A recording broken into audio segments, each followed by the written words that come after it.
Bienvenue sur Africa 24 dans cette nouvelle édition du QG Week-end au sommaire de l'actualité. C'est une avancée pour les victimes des violences post-électorales en 2007 au Kenya. Une audience a été fixée pour les 7 et 8 mai 2018 par le juge du tribunal de Kisumu, troisième plus grande ville du pays. Crise post-électorale au Gabon, la Cour pénale internationale procède à l'examen préliminaire judiciaire. Une procédure lancée suite à des dossiers déposés par l'État et l'opposition. Et au Cameroun, le port de Kribi est opérationnel depuis ce 2 mars. Cette infrastructure est dotée d'un terminal à conteneurs polyvalent d'une capacité de 4000 m².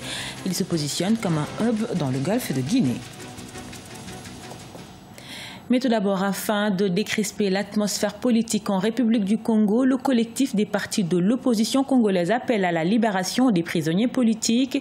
C'était ce samedi 3 mars au cours de sa rentrée politique. Les opposants ont exhorté le président Denis Sassou Nguesso à libérer ces prisonniers sans délai et sans condition en usant de son pouvoir discrétionnaire. C'est un début de justice pour quelques-unes des victimes des violences post-électorales au Kenya. En 2007, une audience a été fixée les 7 et 8 mai 2018 par le juge du tribunal de Kisumu, portée en justice en 2014 par un groupe et 2 organisations de la société civile. La plainte met en cause plusieurs responsables du pays. Corinne Kamsofem. Elles sont 14 victimes qui attendent réparation pour des actes illicites qui auraient été commis par des agents de la police lors des violences qui ont débuté au Kenya après la présidentielle de 2007. L'audience fixée pour les 7 et 8 mai prochains par le tribunal de grande instance de Kisumu sonne comme un début de justice après de longs mois d'attente. C'est en 2014 que la plainte a été instituée par l'unité médico-légale indépendante et les citoyens contre la violence, 2 acteurs de la société civile qui exigent entre autres la mise en place d'une équipe internationale spéciale au sein du bureau du directeur des poursuites pénales pour garantir transparence et indépendance dans les enquêtes. Le gouvernement n'a pas remédié aux graves violations des droits de l'homme commises par la police pendant les violences post-électorales, par des compensations, des restitutions, des services médicaux et psychosociaux, des excuses publiques et d'autres réparations aux survivants et aux familles des victimes. Au rang des mises en cause, le procureur général, un commissaire de police, le directeur des poursuites pénales, l'autorité indépendante de contrôle de la police, l'inspecteur général de la police et l'ancien commandant de la police administrative. Ils occupaient ces fonctions au moment des faits. C'est vrai qu'il existe des normes au Kenya, il existe des lois au Kenya qui sont assez poussées. Il existe aussi des juges indépendants au Kenya qui vont rendre, mais le fait d'exiger des excuses publiques est assez important et permet donc d'atténuer le climat social qui est assez tendu, non seulement au Kenya, mais dans la sous-région. On sait que en Afrique aujourd'hui, les questions électorales sont toujours remises en cause. Il y a toujours, tout le monde est gagnant, personne n'est perdant et les victimes sont une population. Selon les chiffres officiels, au 25 février 2008, ces violences avaient fait plus de 1500 morts et 300 000 déplacés. L'opposant Raila Odinga contestait alors les résultats de la présidentielle qui avait reconduit Mwai Kibaki à la tête du pays. 17 demandes relatives à la situation politique au Gabon ont été déposées devant les juges de la Cour pénale internationale après la crise post-électorale qui a secoué le Gabon. En août-septembre 2016, État et opposition s'accusent de crimes contre l'humanité. Pour l'heure, la CPI apprécie dans le cadre d'un examen préliminaire si ces accusations répondent aux critères juridiques du statut de Rome. Badawe Adidjato. À l'issue de la présidentielle du 27 août 2016, une crise post-électorale est née au Gabon. Le principal leader de l'opposition, Jean Ping, n'a cessé de revendiquer sa victoire au scrutin. Pourtant, officiellement, Ali Bongo Ondimba a été déclaré vainqueur de la présidentielle par la Cour constitutionnelle. Une situation qui a crispé le paysage politique gabonais suite à des accusations de meurtre et blessures, torture et privatisation de la liberté. Il s'agira alors pour la Cour pénale internationale d'apprécier dans le cadre d'un examen préliminaire les crimes soumis à son appréciation et déterminer s'ils répondent aux critères juridiques fixés par le statut de Rome. Si on considère les critères permettant d'envoyer une affaire devant la CPI, on peut penser que le dossier du Gabon est bien léger à l'heure actuelle, étant donné l'ampleur réelle des troubles qui se sont déroulés dans ce pays. Et ensuite, généralement, la CPI s'intéresse aux crimes de guerre, aux grands massacres, en tout cas aux débordements qui ont causé un grand nombre de victimes humaines. Dans le cas présent, on pense quand même que l'affaire aurait pu simplement être jugée par les tribunaux nationaux et même par les instances régionales et continentales de résolution des conflits. Je parlais de l'Union africaine ou de la CEMAC. Pour l'heure, la Cour pénale internationale se limitera à une étude des dossiers reçus par les deux camps. Au terme de cette étude, bien que sa durée ne soit pas déterminée, le procureur de la Cour pénale internationale, Fatou Bensouda, devra décider de l'ouverture ou non d'une enquête. L'impact que cela pourrait avoir sur la CPI elle-même et ses relations avec les pays africains, c'est qu'on est en train de conforter l'image d'une instance politique dirigée contre l'Afrique. À savoir que la plupart du temps, ce sont les dirigeants africains qui sont épinglés par la CPI, parfois sur des dossiers pas très confirmés. Dans cette affaire qui oppose le gouvernement gabonais et l'opposition représentée par Jean Ping, la Cour pénale internationale pourrait rétablir une sérénité politique si l'étude des 17 communications aboutisse à une enquête. Le port de Kribi au Cameroun est désormais opérationnel, troisième plus grande infrastructure portuaire en Afrique. Le parc est doté d'un terminal à conteneurs polyvalent d'une capacité de 4000 m² avec l'accostage du premier navire à grand tirant l'eau. Le port de Kribi devient ainsi la plaque tournante des échanges extérieurs.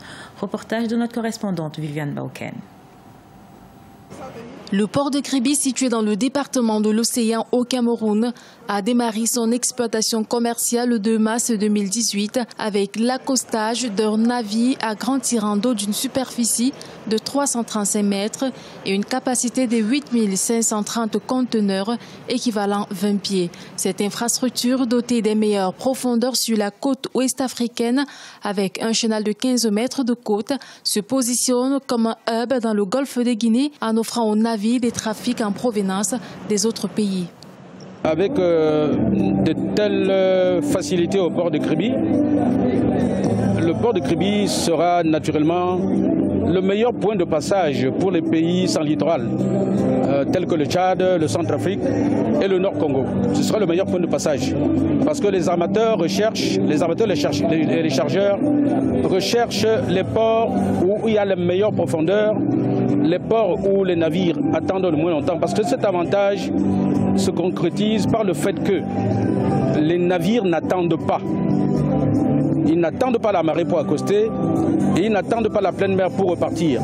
C'est-à-dire, aussitôt arrivés, ils accostent, ils travaillent et dès que les opérations commerciales sont terminées, ils peuvent repartir aussitôt.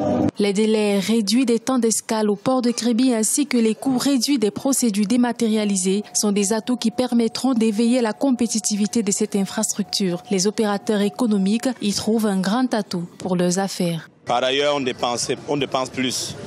On dépense plus dans les opérations portuaires, mais nous espérons que tout ce que le port de Kribi nous présente, qui est déjà à des coûts réduits et à des manutentions un peu acceptables, pourrait nous permettre de gagner davantage.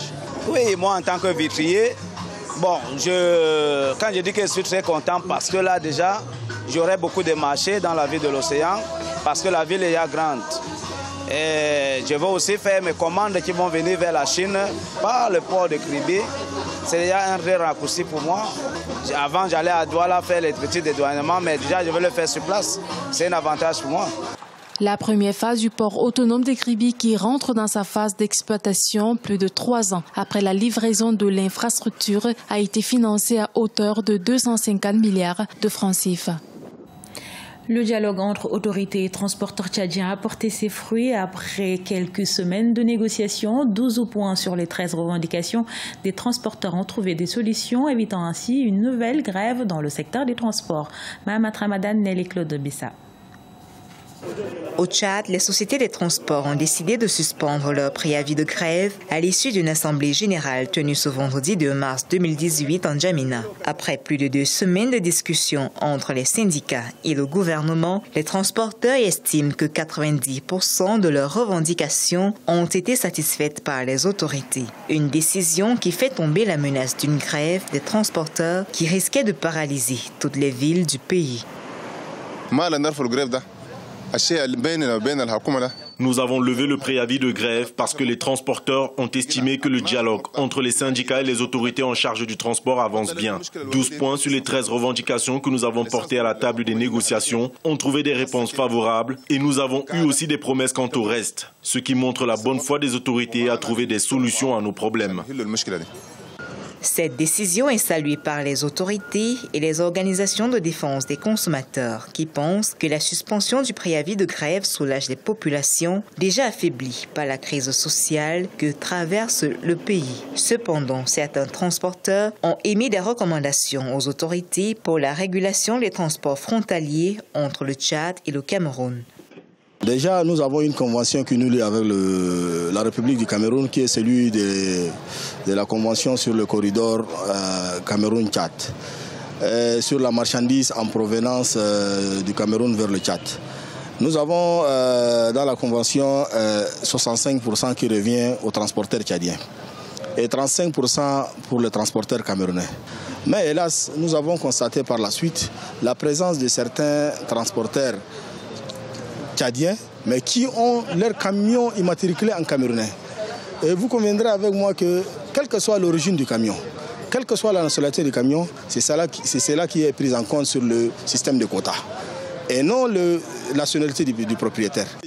Pour rappel, les syndicats des transporteurs avaient émis conjointement un préavis de grève de 3 jours à compter du mercredi 28 février 2018 pour protester contre la hausse des prix du carburant, les tracasseries policières, l'augmentation des taxes communales et la dégradation des voies interurbaines.